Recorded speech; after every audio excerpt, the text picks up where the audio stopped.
بسم الله الرحمن الرحيم. السلام عليكم ورحمة الله وبركاته. اخوانا عاملين ايه؟ يا رب تكونوا بخير. فيديو ناري جدا من عمرو اديب بيتكلم فيه على النهائي المصري المغربي، نهائي افريقي عربي خالص ان شاء الله غدا، او يعني النصف الاول من النهائي. لكن بالنسبة لينا كمصريين، بالنسبة لينا كمشجعين للنادي الاهلي، زي ما قال عمرو اديب وخمسة وخميسة في عين عمرو اديب وفي كل اللي بيقوله، سواء عن اللعيبة في احسن حالاتهم وعن المدرب في احسن حالاته وعن كل حاجة في احسن حالاتها، ربنا يستر بكرة من عين عمرو اديب.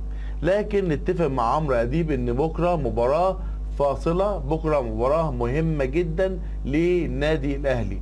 مباراة مهمة ليه؟ لان هي بدايتها عندك هنا في مصر وسهولتها هنا في مصر. هناك هتكون صعبة جدا في المغرب، واحنا جربنا الموسم اللي عدى وجربنا النهائي اللي فات في المغرب، بيكون النهائي هناك صعب جدا.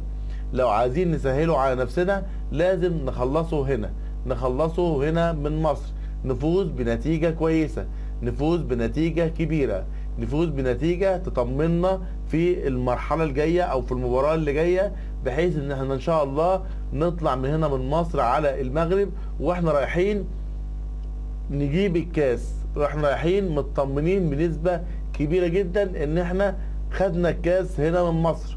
وعشان تعمل كده لازم تعمل نتيجة كويسة، نتيجة طيبة، لازم تكون نتيجة لا تقبل القسمة على 2، ويا ريت يكون السكور عالي، يعني مش 1 ولا 2، يا ريت يكون 3، اتمناها 3-0.